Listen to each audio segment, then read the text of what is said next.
Bienvenidos a Contacto Torre, el podcast donde la aviación cobra vida. Mi nombre es Miguel Castillo. Soy controlador de tránsito aéreo desde hace aproximadamente 30 años y en este podcast vamos a darle voz a todos los actores de la aviación que involucran a la operación aérea. Correcto, Mike. Yo soy Ana Andrade, también soy controladora de tránsito aéreo, estoy involucrada con toda la parte de la competencia lingüística del personal técnico aeronáutico y es correcto, estamos muy contentos de empezar con este podcast donde vamos a estar explorando todo lo que hace que los aviones donde todos nos transportamos vuelen seguros, todas las historias, los retos, toda la parte humana de la aviación. Así que pues bienvenidos a Contacto Torre. Bienvenida, Anita. Gracias, Mike. Mi nombre es Uriel Israel García Tapia. Soy controlador de tránsito aéreo igual que mis compañeros. Trabajo en la Torre de Control Toluca como supervisor. Bienvenidos a todos, a los que nos estén escuchando en las redes sociales, en los Spotify, YouTube. Bienvenidos y hoy tenemos un invitado exquisitez de invitado que tenemos hoy. Correcto, Suri. Bueno, antes de abordar el tema y de presentar a nuestro invitado, queremos decirles que este podcast, este episodio específicamente, va a estar enfocado a la salud. Desde la arista de la salud que tiene que ver con la aviación, nos vamos a remontar hacia los años 1930, 1940, donde se le practicaban inspecciones médicas, primero que nada a las tripulaciones militares, posteriormente esto permeó a los pilotos y a las tripulaciones civiles hasta que llegó el punto que se creó el Centro Nacional de Medicina de Aviación. Eventualmente se creó después Medicina Preventiva del Transporte y hoy contamos con un invitado súper especial. Estamos de manteles largos. Tenemos al doctor Edgar Elif Rivas Pelayo, que es el director de Medicina de Aviación. Doctor, bienvenido. Gracias por estar con nosotros. Bienvenido. Muchas gracias, Ana. Gracias, Suri, Miguel, gracias. A sus órdenes. Doc, Gracias. pues primero que nada queremos que te sientas cómodo aquí con nosotros. ¿Te podemos hablar de tú? Claro. Por supuesto. Aquí la intención es primero desnudar, no literalmente, a nuestro invitado. Queremos conocer un poco de ti, de tu vida, de tu trayectoria y hasta donde tengo yo entendido, que tengo años de conocerte, oriundo de Reynosa. Reynosa, Tamaulipas, donde estudié la educación primaria, secundaria y preparatoria de aquel tiempo, a juzgar por mi cara. Después ya me trasladé a Tampico a estudiar medicina y luego vine a esta ciudad, la Ciudad de México, a estudiar una especialidad médica. Ejercí durante muchos años y luego llegué a la medicina de aviación hace como 15 años. ¿Cómo fue tu acercamiento, Doc, hacia la parte de la aviación como médico? Estaba en medicina preventiva donde hacíamos los exámenes que ustedes conocen, los exámenes médicos aéreos y hacíamos los otros 3 tipos también. Entonces, eso me permitió ir conociendo de qué se trataba la medicina aeronáutica y cuáles eran los requisitos en aquel tiempo, que eran un poco distintos a los que rigen hoy.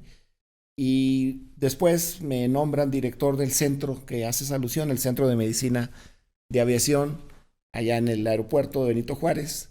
Estaba yo como director del centro encargado de los exámenes, puros exámenes aéreos, ahí obviamente, cuando llegaron los auditores de FAA a México a auditarnos y el único centro que hacía exclusivamente exámenes aéreos médicos éramos nosotros. Entonces estábamos preparados para afrontar ese reto y fue como llegamos a esta dirección después de la Agencia Federal de Aviación Civil.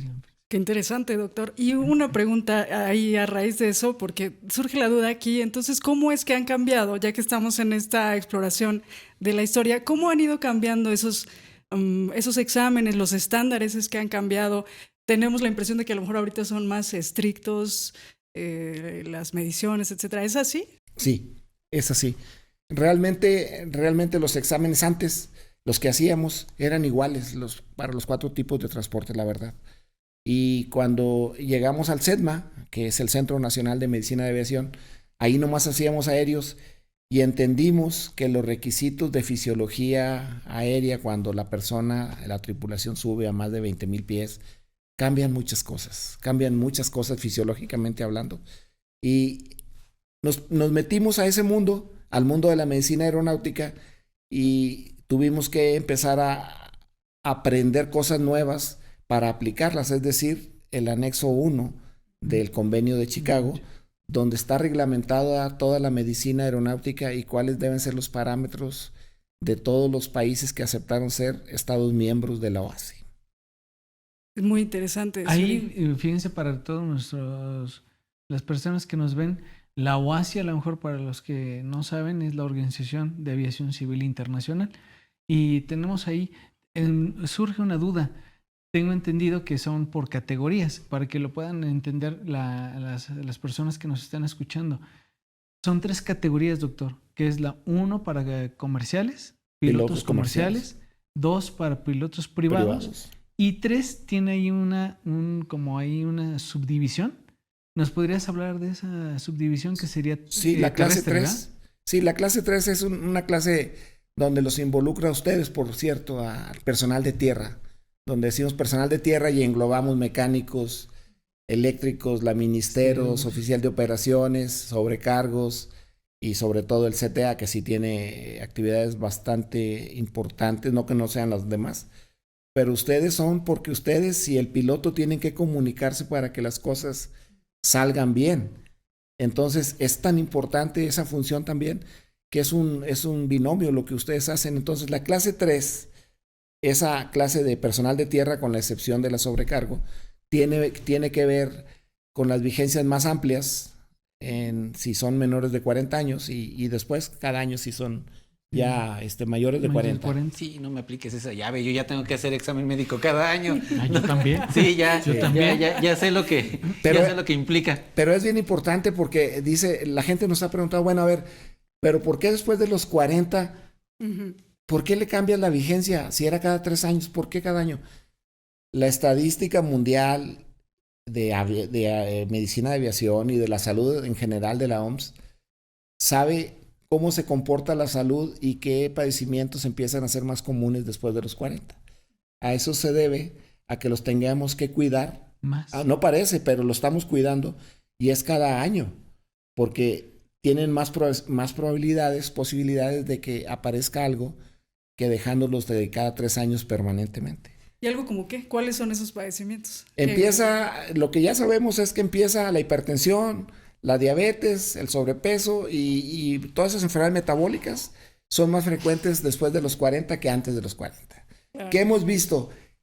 Que antes de los 40 es más común enfermedades mentales, psicológicas, sí, ansiedad, depresión o drogas o cosas de ese tipo. Eso antes de los 40. Antes de los 40, la gente más joven. Qué interesante. Y después de los 40 empieza todo lo metabólico. Ya la consecuencia, ¿no? Sí, así es. Sí, todo por servir se acaba. Todo. A eso se debe. Luego. Sí. A eso se debe. Sí. Oiga, doctor, tengo una pregunta ahorita que tocó el tema de la vigencia de los exámenes. La vigencia de un examen sería, digamos, de 1 año. Para CTA, estoy hablando de CTA, 1 año después de los 40 años. Afirmativo. ¿Por qué para hacer un trámite dura 3 meses? Sí, hay una ley de procedimiento administrativo que inclusive así está establecido, estipulado de que después de 90 días no puedes asegurar que esa persona pudiera estar todavía bien para hacer trámites. Nosotros es un tema que ya trabajamos, ya lo tenemos en el tintero, ya les vamos a ampliar hasta 1 año para trámites y servicios. Todavía no empieza, pero ya pronto va a estar vigente. Qué buena noticia. Esa pregunta que me haces. Qué buena noticia. Sí. Excelente. Yo creo que todos los que tenemos que someternos a un examen médico siempre vamos nerviosos, tensos por lo que pueda surgir. Y para mí algo que he notado es que durante nuestra vida profesional siempre tratamos como de minimizar los padecimientos que traemos para salir aptos. Y ya casi al final de la carrera es cuando queremos que nos den ya la cancelación. ¿Cómo desde medicina de aviación lidia usted con eso? Es un tema medio kafkiano, porque al principio ustedes casi nos ruegan que están sanos y después casi nos ruegan para decir que no están sanos y que ya se quieren ir. Entonces es un tema un poco difícil donde voy a contar un caso rápido de algún discrómata compañero de ustedes que voy a omitir el nombre, que 30 Siglas, años nos siglas. dijo, que 30 años nos dijo, En Wakanda. No aquí. No aquí. no fue aquí, que nos dijo que era discrómata, era daltónico, pues, y siempre alegó que él veía los colores perfectos y trabajó 30 años y luego regresó conmigo ahora, hace poco, diciéndome que ya no veía los colores. Le dije, en el examen pasado todavía me decías que veías los colores perfectos. No, es que, ¿qué crees? Ya se me borraron, ya no los veo bien, ya me quiero ir. Ya ven Entonces tono de grises. sí lidiamos diario con cosas de ese tipo, pero bueno, pues el criterio médico, la experiencia. Colmillo. Sí. Pues sí, también la verdad, la verdad sí. Sí. Sí, Sí, andando en claro. esto uno va aprendiendo cosas de ese tipo. Bueno, y en ese sentido todos queremos saber, porque como dice Mike, pues todos siempre tenemos así el terror de ir al examen médico y dar no apto. ¿Qué va a pasar si tenemos no aptitud? O sea, algunos, bueno, ya seguramente nuestra audiencia tiene idea de qué pasa y todo esto, pero de primera mano, ahora sí que de información de primera mano, ¿cómo es el proceso? Después de un recorrido que hacen los que han ido mucho al CEDMA, por ejemplo, que es un buen ejemplo, un recorrido por 10 servicios, donde incluye cardiología, oftalmología, audiología, todos los exámenes que les hacen ahí, sobre todo dental, psicología, y la entrevista con el doctor. Esos 10 servicios, después de recorrerlos, se toma una decisión según cada servicio, si encontraron algo que, no sé, que le faltaban, lo voy a decir lo más fácil, que le faltaban los lentes y usted ni sabía que necesita lentes y cuando le pusimos las letritas no las vio, ni con un ojo ni con el otro. Y entonces ocurre que usted en ese momento no cumple los requisitos oftálmicos. No la vamos a dar no apta. Le vamos a dar una ventana de 20 días, 3 semanas, para que usted vaya con su oftalmólogo. Dejamos abierto el examen. Usted regresa con nosotros después de haber usado sus lentes 2 semanas, por ejemplo, antes de los 20 días. Y si ya nos pasa todas las pruebas de agudeza visual, en este caso, pues un caso muy fácil, la damos apta y se acabó. Pero, bien claro, por escrito. Tiene que usar los lentes, no es para traerlos en la bolsa. En la bolsa va a traer el repuesto obligatorio, por si se le llegan a caer, a pisar, lo que sea, que tiemble y que usted no sepa dónde cayeron. Tiene que traer un repuesto aquí, pero los lentes no son para presumirlos, tiene que traerlos durante el desempeño de sus funciones. Así de claro. Qué Doctor, interesante. Qué interesante. Ahí me surgió ahorita una duda con respecto a las escuelas. Tengo entendido, tuve la oportunidad de ver una entrevista que vi que decía que había aproximadamente 120 escuelas que ya están en la cuestión de impartir carreras aeronáuticas. Y mencionaba ahí que ahora es la exigencia de decirle a las escuelas, oye, ¿sabes qué? Antes de que empiece el alumno su escuela, sus clases, que presente el examen médico para que luego no me digas a mí, como medicina de aviación, yo ya cobré las mensualidades, inscripciones. ¿Nos podría decir algo de eso, de que los alumnos, para que los que nos escuchan, que nos están viendo y que quieren y estén pensando iniciar alguna carrera aeronáutica, que vean cómo es el proceso de medicina? Sí, muchas gracias. Esa pregunta es bastante interesante, porque fíjate que las escuelas heredamos también muchos vicios. El tema de las escuelas no la regulamos medicina, la regula la otra dirección de certificación de licencias, quien les autoriza los planes y programas y cosas de ese tipo. Pero dentro del reglamento de licencias está que es obligación, antes de inscribirlo, hacerle un examen médico. Porque todos los que están no aptos o que van a ser no aptos, como los discrómatas, entonces si los aceptas van a tener un problema cuando acaben, hasta que terminen. Es hasta cuando los vemos. Sí. Y entonces los vamos a dar no aptos sin piedad. Y si son cosas que se pueden corregir, el sobrepeso o algún trastorno que se pueda corregir después de algunas terapias, va a regresar y lo vamos a dar apto. No hay tema. El tema más que nada es que del 7 al 10% de la población mundial es discrómata. Quiere decir que de cada 100 controladores aéreos hay de 7 a 10 que son discrómatas. Los que ya están trabajando y tienen pericia y experiencia se quedan con un examen especial que se llama flexibilidad médica. Pero los niños que van a entrar a la escuela, que son discrómatas iniciales, tienen la puerta cerrada. No hay forma de que sean aptos ellos no aplican la flexibilidad médica, no hay pericia, no hay experiencia, y entonces el tema se vuelve hacia medicina porque ahora a nosotros nos quieren ahorcar porque ya pagaron, ya acabaron, ya tienen cédula, ya tienen título y los damos no aptos. No aptos, ¿no? Le toca ser el villano de la película. Sí, ya nos acostumbramos, Ya. sí, realmente. Asumir su papel. Sí, pero esa es la verdad, así es. Entonces sí nos culpan a nosotros de algo que fue las escuelas con los padres de familia. Entonces, ¿Y sucede lo mismo con la pérdida de la audición? Sí, fíjese que esa pregunta está bien interesante porque el discrómata, el daltónico se mantiene. Como nació, así va a acabar su vida. Daltónico, permanente, ahí no se mueve nada. Ajá. Pero en la hipoacusia va aumentando con los años. Y entonces se va perdiendo más audición. Y nosotros tenemos ese tema de que después de cierto rango ya no se puede con nada. Y en algunos casos, como en la clase 3, sí se puede usar algún tipo de auxiliar. No en todos los casos, pero en la clase 3 sí. En el 1 y 2 no. Entonces, cuando ya no escuchas, es momento de irte y puedes usar auxiliar para tu vida social, pero ya no en aeronáutica. Pilotos, clase 1 y clase 2, no hay forma de que uses auxiliar auditivo para las funciones aéreas. Los sobrecargos que son personal de vuelo, ¿ellos sí pueden usar? Ellos pueden usar. Sí, siempre y cuando hay algunas excepciones, siempre y cuando no sea una hipoacusia severa, según los parámetros de la audiometría. Pero digamos que pueden usarlo en general. Pueden usarlo. Sí. Claro. Y una pregunta, doctor, porque creo que es fácil, es muy medible, digamos, parámetros que tienen que ver con la sangre, con el colesterol, todo esto.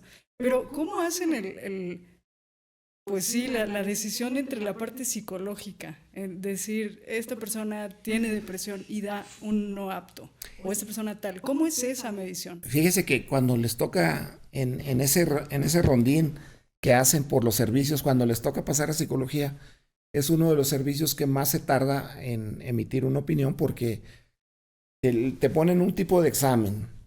Si ven alguna cosa con depresión o ansiedad, te ponen otro examen escrito.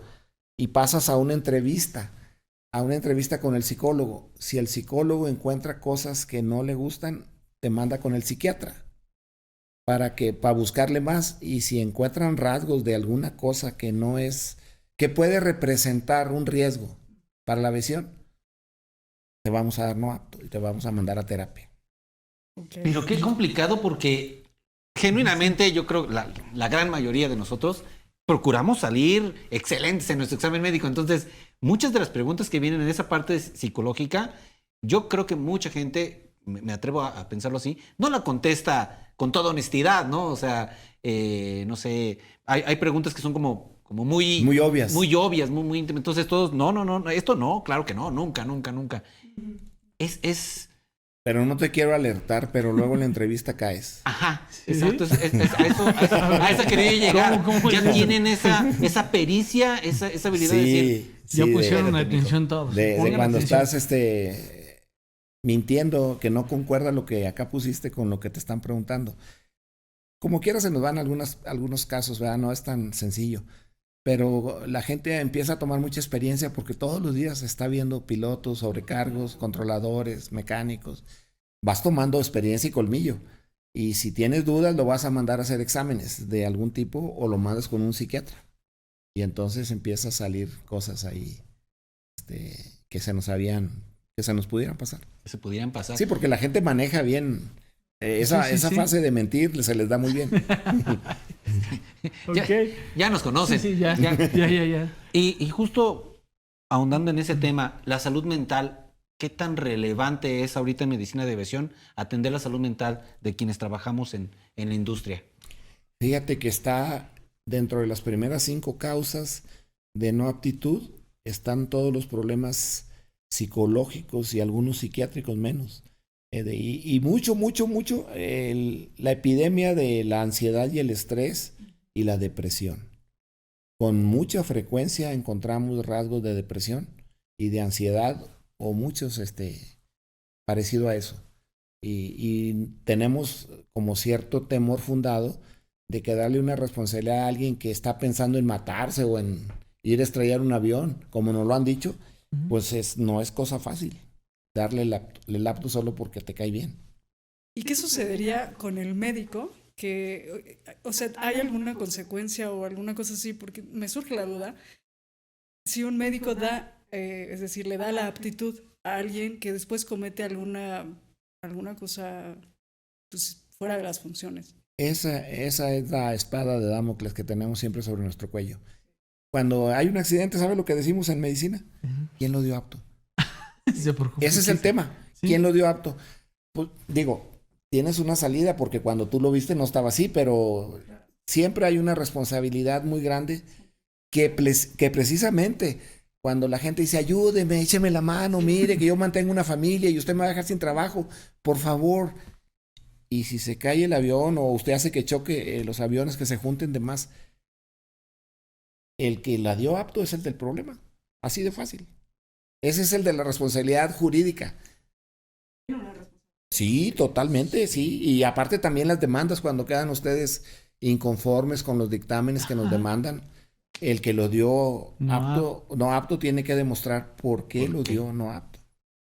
Y doctor doctor, la pregunta ahorita que se llama Mike es cierto.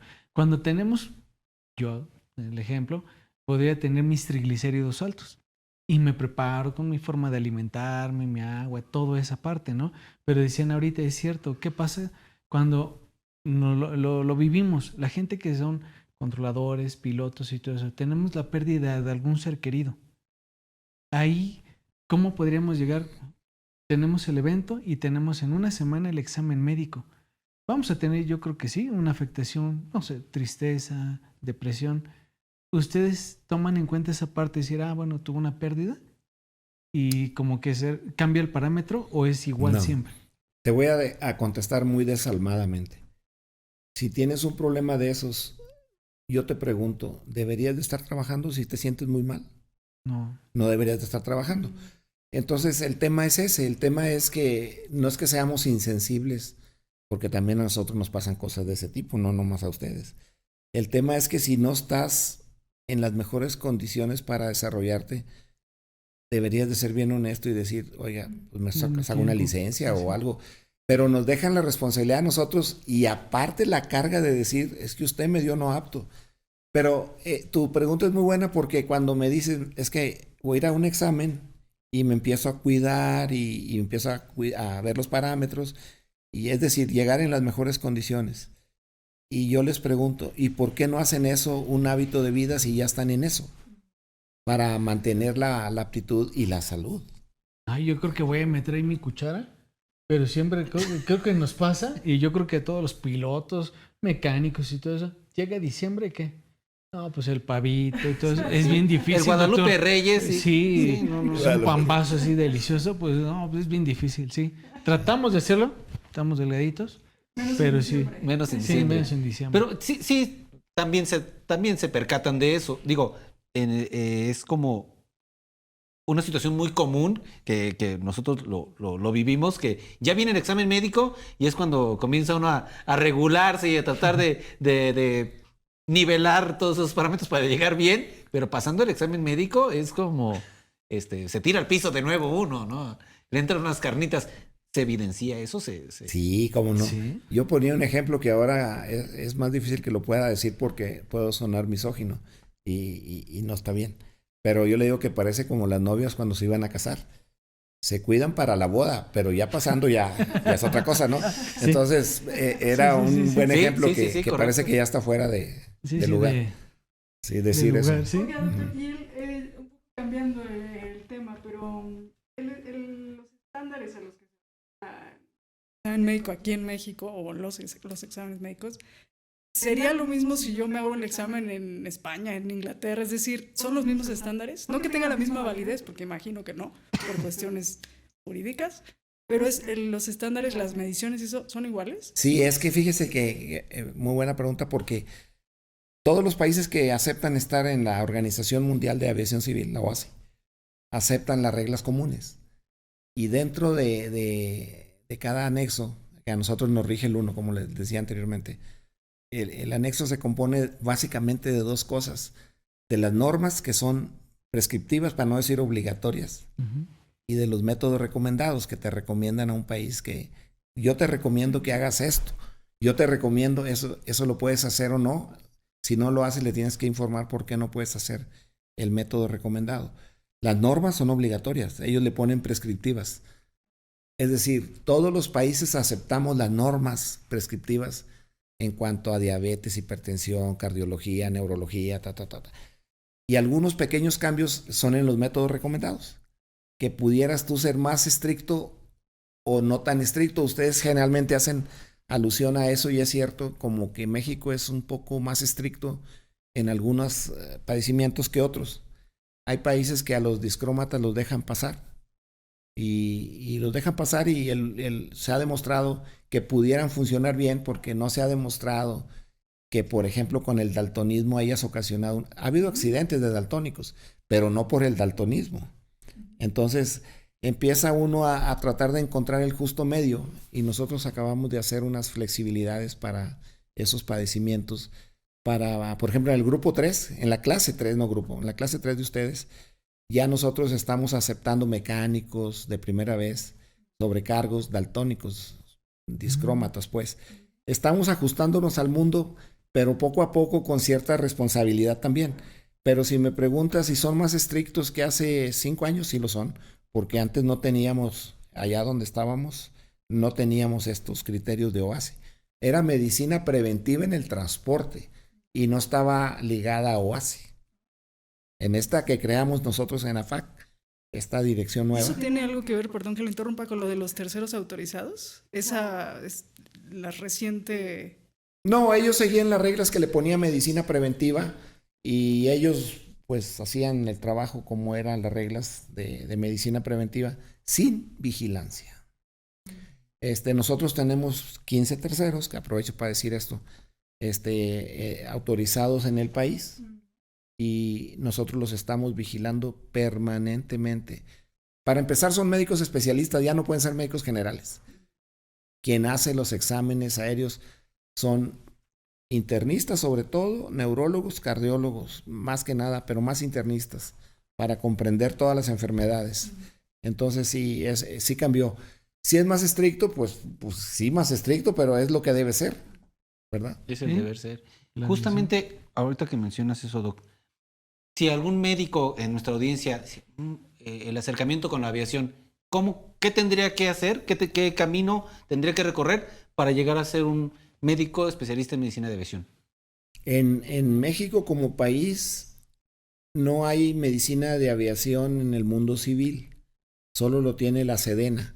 Es decir, tendrías que ir a aplicar un examen allá.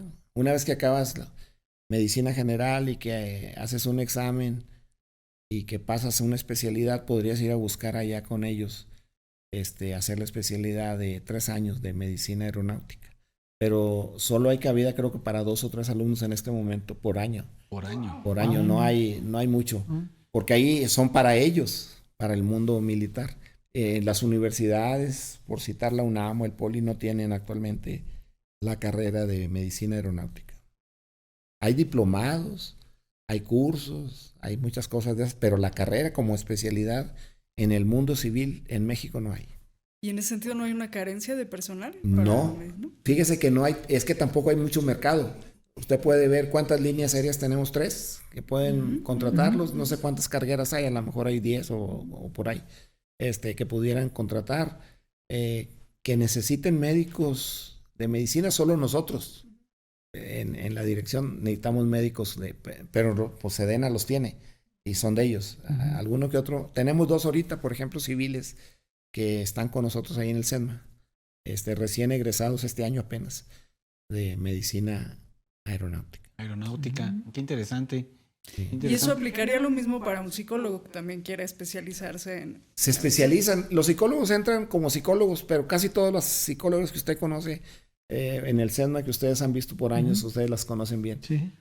Han ido especializándose, haciendo diplomados, ir a congresos que liguen a la psicología con la medicina aeronáutica. Y pues se vuelven bien expertas. Y ahí es el semillero de gente experta con nosotros ahí en el SEDMA. Fíjate que ahorita me surge otra duda con respecto al examen. post-accidente. ¿Ese te evalúa los mismos doctores? Fíjate que sí, pero en ellos hemos puesto, a partir de que nació esta dirección de medicina aeronáutica, más énfasis en lo psicológico y en lo toxicológico. Porque casi siempre que hay un incidente, a menos de que no esté capacitado, y qué bueno que así sea nomás, pero que no sea por una enfermedad, nosotros ponemos mucho énfasis en saber hasta el fondo por qué se ocasionó el accidente o incidente grave. ¿Por qué se ocasionó? Nosotros queremos saber si fue por algo médico, por factor humano, ¿verdad? Pero si ya me dicen, no, pues estaba distraída o otra cosa, no sé, o no ha tomado bien la capacitación y no le entendió y cosas así. Okay. O sea, sí, pero sí ponemos mucho énfasis en eso. Claro. Ese examen es un examen que, desde luego, derivado de un hecho que puede ser estresante, impacta mucho a los que se someten a él. Van los controladores, al menos los compañeros que han tenido que presentar ese examen, van estresados por la evaluación. Tiene una aplicación muy específica, es decir, buscan revelar datos muy específicos, más que de la salud, entonces del aspecto toxicológico y psicológico. Mental. O de la fatiga. Que tampoco lo dije. Sí, nosotros queremos saber, con ustedes somos muy injustos, porque cuando hay un incidente con un piloto nos llevamos a todos al examen. Uh-huh. Y dice Suri, pues yo, ¿por qué tú estabas también implicado? No sé, a lo mejor no tuviste, demuestra que no tuviste nada que ver. Hay grabaciones, hay muchas cosas que se pueden saber que él no tuvo nada que ver. Pero si era porque estaba cansado o fatigado, yo me tengo que dar cuenta. Lo tengo que llevar a un examen y él tiene que demostrar que sigue apto. A lo mejor se había descuidado y el peso no le da. Ahora, hace 6 meses estaba en peso. No lo voy a dar no apto, lo voy a esperar a que baje de peso y lo voy a dar apto, a menos de que sean muchos kilos. Lo vamos a retirar de ahí. Ok, bueno. Ya viste, Suri. Sí, advertido estás. Estoy advertido. Doc, una pregunta. ¿Cómo percibes tú, en este momento que estás a cargo de la Dirección de Medicina de Aviación, a nivel internacional, el papel que está jugando el Estado mexicano? ¿Cómo lo categorizas comparado con otros países? Fue una sacudida de un árbol bien fuerte.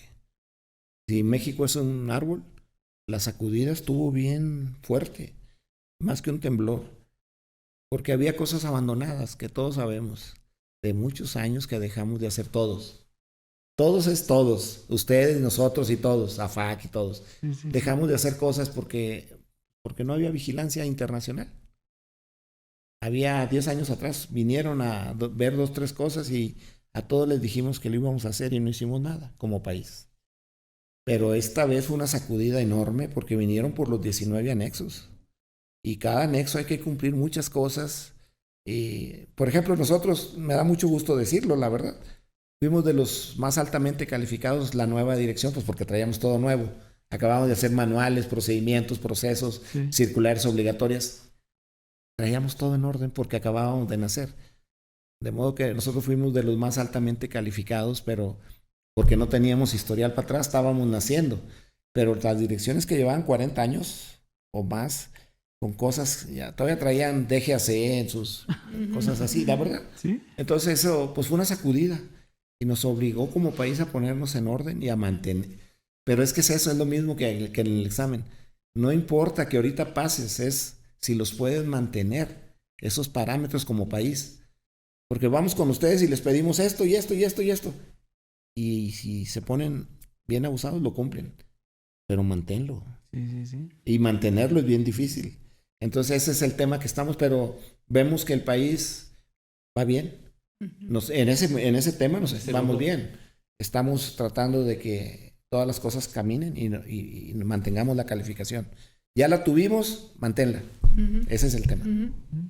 Ustedes igual que nosotros, a mantenerlo. Mantenerlo. Sí.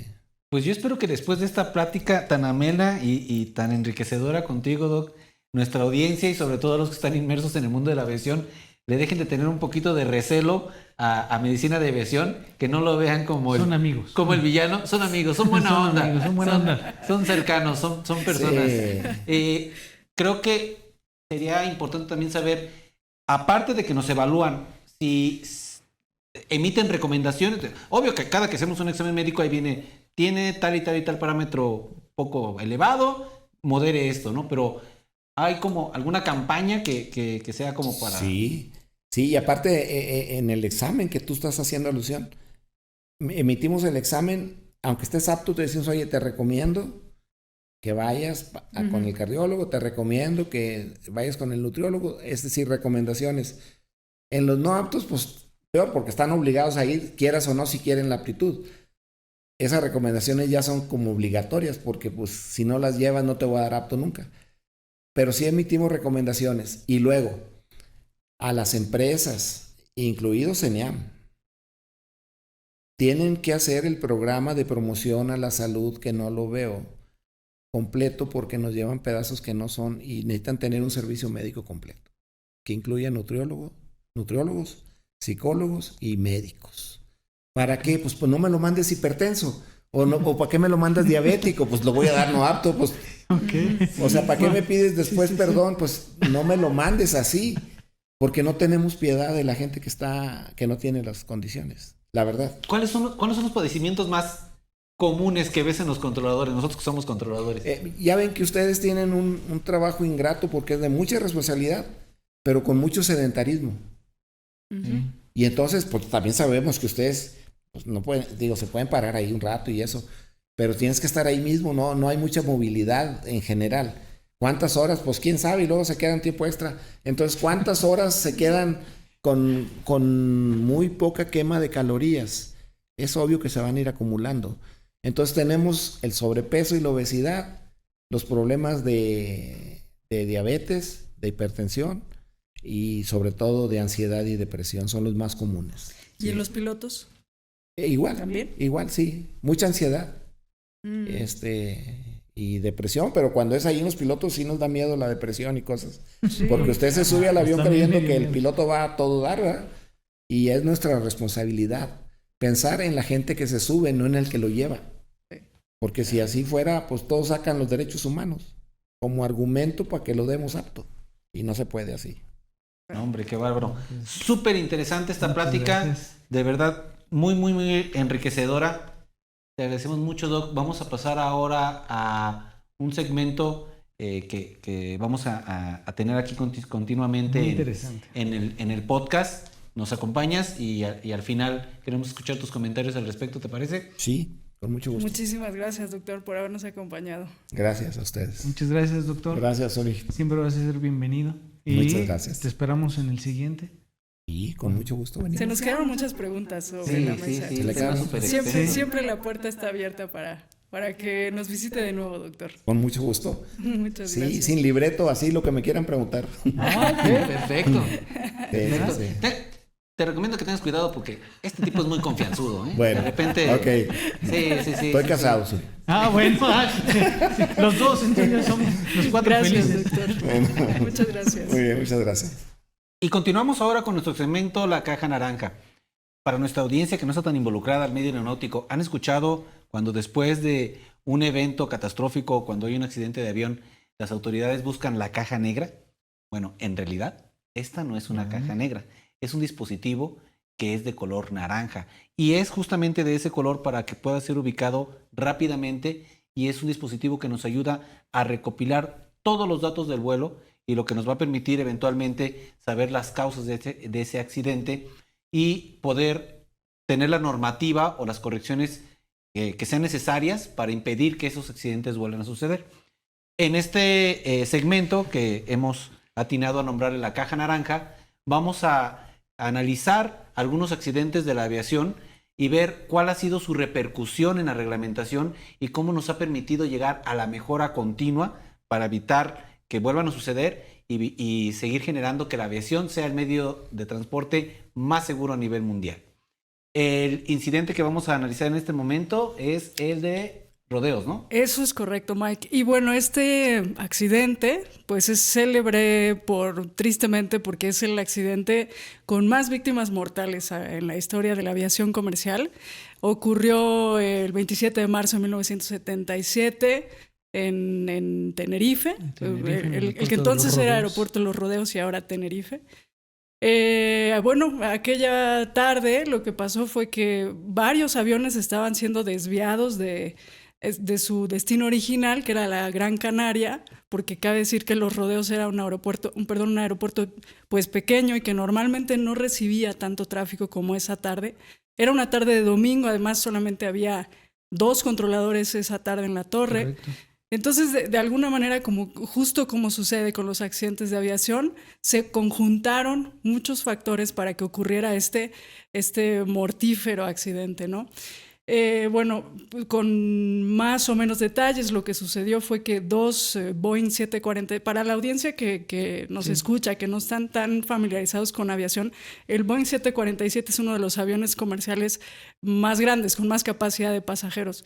Entonces, el choque que sucedió aquella tarde en la pista del aeropuerto de Los Rodeos fue de estos 2 aviones, un 747 contra otro 747, uno era de KLM, el otro era de Panam. Y bueno, pues fueron varias situaciones. El tema es que el aeropuerto era pequeño, no tenía infraestructura para tener a tantos aviones que habían ido de alterno. Varias de las calles de rodaje estaban bloqueadas por los aviones que estaban estacionados, Mike. Sí, había las condiciones meteorológicas eran adversas, había niebla y la calle de rodaje paralela a la pista que llevaba a la cabecera se estaba utilizando como área de estacionamiento para aeronaves que habían saturado ya la plataforma. Por lo que el primer 747 rodó en backtrack, que significa que rodó sobre pista hacia la cabecera. El segundo ingresó detrás de él, iba a desalojar la pista unos metros adelante en otra calle de rodaje para quedar detrás del primero. Pero cuando el primer 747 llegó a la cabecera, hay una confusión, hay una comunicación, que ahorita vamos a ver de qué manera permeó todo esto. Interpreta la tripulación que estaban autorizados para despegar, efectúan el 180, es decir, quedan ahora enfilados hacia la pista, inician la carrera de despegue cuando el otro avión todavía estaba en pista. Cuando se percatan de este avión, ya no les da tiempo de rotar, de despegar del suelo. Claro. Impactan con las turbinas y con el tren de aterrizaje. Todos los pasajeros del KLM, que fue el avión que inició carrera de despegue, fallecen. Solo sobreviven, si no me recuerdo, 61 pasajeros del Panam. Y en total fueron 583 víctimas mortales, ¿no? Correcto. Bueno, perdón. Es algo bien importante que para la gente que nos está escuchando, todos los comentarios que hacemos son particulares, son de nosotros y basados en lo que ya está escrito. Y las resoluciones del accidente. Y algo que es importante ahí, la falta yo creo que el dominio del idioma que es mundial es el inglés. La competencia lingüística ahí afectó los controladores, que son los que a lo mejor aquí vamos a ser enfáticos, somos controladores, los que estamos en la torre de control. Pero algo que me impacta a mí de ese accidente fue, se escucha medio fuerte lo que voy a decir, pero cuando te toca, ¿no? ¿Y por qué le estoy haciendo el comentario? Mucha gente sobrevivió del accidente. Cuando chocaron los 2 jumbos, mucha gente sobrevivió. Pero la gente al bajar, muchos, y está ya documentado, fueron atropellados por el CREI, por los bomberos, por los vehículos de rescate fueron atropellados. Y de ahí emana, y yo voy a decir una experiencia que fue muy particular, fue en el aeropuerto de Toluca, me tocó que un Learjet aterrizó sin el tren de aterrizaje, se despista, lógicamente, y se empieza a prender el motor y se empezó a prender. Y creo que me dio la poca experiencia de ver de catástrofes aéreas, todas esas situaciones, que le tuve que decir, el 6 entra inmediatamente a la pista y le digo, hay pasajeros que están corriendo, y vi de repente correr a todos los pasajeros. Claro. no entienden como para dónde. Unos se quedaron adentro de la pista y otros se quedaron en la zona de pasto, ¿no? De ahí emana de que ahora debes de tener tu cuidado como controlador, de que ver, oye, si estás viendo esa situación, en el aeropuerto de los Rodeos pasó eso. Sucedió eso. Muchas de las víctimas mortales fueron justamente eso. Bueno, derivado de eso, de ese lamentable hecho, ¿qué cambió? ¿Qué modificó? ¿Cómo impactó? Una, la implementación de la competencia lingüística. Fue un tema que a partir de ahí se volvió trascendental. Los controladores y los pilotos tienen que hablar un nivel de inglés específico regulado por la autoridad. Esa fue, digamos que la primera lección aprendida. La otra que impacta mucho en la aviación es la implementación del CRM, el Crew Resource Management, que es la comunicación la coordinación que tiene que haber en cabina con los pilotos. Si algún tripulante detecta que hay alguna falla, alguna inconsistencia, debe de sentirse en completa libertad de manifestarla al capitán que va al mando de la aeronave para que se tomen las medidas pertinentes, ¿no? Las jerarquías pueden llegar a ser vulneradas, en este caso, por así decirlo, si cualquier miembro de la tripulación detecta algo que pueda impactar en la seguridad del vuelo, se la hace saber y tiene esa facultad, ¿no? Esa implementación del CRM Claro. fue un gran avance. Claro, más aparte la estandarización de los radares de superficie, porque omitimos decir que había niebla. Había niebla. Y precisamente por eso es que los controladores no pudieron ver que estaba todavía la aeronave en la pista. Entonces sí, eso más la estandarización de la fraseología, el tema de decir, por ejemplo, cleared for takeoff solamente para la autorización de despegar y no utilizar el cleared en ninguna otra instrucción, porque precisamente ese fue como lo que causó la principal causa de ese accidente, ¿no? La omisión de haber escuchado la frecuencia que se bloqueó porque hablaban al mismo tiempo. Y bueno, varias veces escuchar la palabra autorizado cuando no se sabía si era autorizado para el backtrack, en fin. Entonces la estandarización de la fraseología y esta parte de la competencia lingüística. Y fíjate, eso es importante para lo mejor va a entrar allí y creo que va a ser muy atinado para los muchachos que sí quieren ser o controladores o pilotos, cuales muchas veces dicen, oye, pero ¿qué nivel necesitaría yo para entrar, no? Son 6 niveles, corríjanme. El mínimo que pide la OASI, que es la Organización de Aviación Civil, es nivel 4, que sería el mínimo para controladores y para pilotos. Nivel 5, y tienen unas vigencias. Y el nivel 6, que es casi que ya experto. Que dominas el idioma. Eso es importante, ¿no? Para que lo sepan las personas que dicen, bueno, y decimos competencia lingüística, pero en realidad es inglés. O sea, inglés, es, ¿no? El nombre así... técnico es del inglés. O sea, estamos hablando de que hay que tener el dominio del idioma inglés. Del idioma inglés. Bueno, es así como llegamos al final de este episodio. Doctor, muchas gracias por estar con nosotros, por enriquecernos con todos sus conocimientos. Nos la pasamos genial con usted. Estoy seguro que nuestra audiencia disfrutó enormemente de su compañía.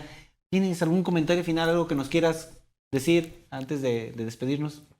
Primero agradecerles a ustedes, todo el equipo de CENEAM, controladores, que me hicieron el honor inmerecido de invitarme. Muy agradecido y desearles mucha suerte en su proyecto. Sea un proyecto largo que nos muestre a todo el público todas las cosas que no sabemos que hacen y que son bien importantes, como mantener la separación de todos los aviones, el tráfico aéreo, que a la gente a veces no le queda claro. Es una cosa esencial. Y desearles mucha suerte. Sería todo mi comentario. Muchas gracias, doctor. Pues te tenemos una sorpresa. Te va a encantar. Mira, eres el primero. Voy a enseñar aquí a la cámara para que me encantó a mí también. Muy bien. Es un regalo que te deseamos nosotros. Y muchas gracias. Pues muchas gracias y mucha suerte a todos. Eso, desde luego, eso no lo exenta de que pase como debe de ser su examen médico. No me soborna con esto. No. Duro. Estoy tomando agüita por aquí. Muy bien, duro muchas gracias. Bueno, y antes de despedirnos, para nuestro siguiente episodio tendremos al capitán Roger Sánchez de la escuela Alfa Luf, con quien nuestro personal de Equipo de staff, producción. equipo de producción, ya tuvo la oportunidad de hacer un vuelo van a tener tomas muy interesantes de cómo se realiza un vuelo en esta escuela. Va a ser un capítulo súper especial, súper enriquecedor para aquellos jóvenes que están interesados en volverse pilotos aviadores. Anita, ¿dónde nos pueden seguir? Pues nos pueden seguir en todas las redes sociales, TikTok, Instagram y Facebook, búsquenos como Contacto Torre, también escúchenos en Spotify y en YouTube nos pueden ver también. La verdad es que muchas gracias por habernos visto y escuchado. Manténganse en contacto, mándenos sus comentarios, díganos qué querrían aprender, escuchar.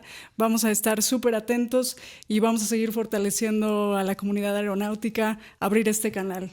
Correcto, muchas gracias a todos los que nos han tenido ese tiempo para escucharnos, se los agradecemos y esperen el siguiente, esa entrevista que vamos a tener con el Capitán Roger va a ser sumamente padrísima y van a ver lo que se les está preparando y lo que se preparó en el aeropuerto de Toluca, van a ver esos vuelos. Sí, esa escuela es muy importante. Alfa Luf es una escuela de reciente creación, pero súper profesional, estamos súper contentos de participar con ellos, están participando con nosotros en este podcast.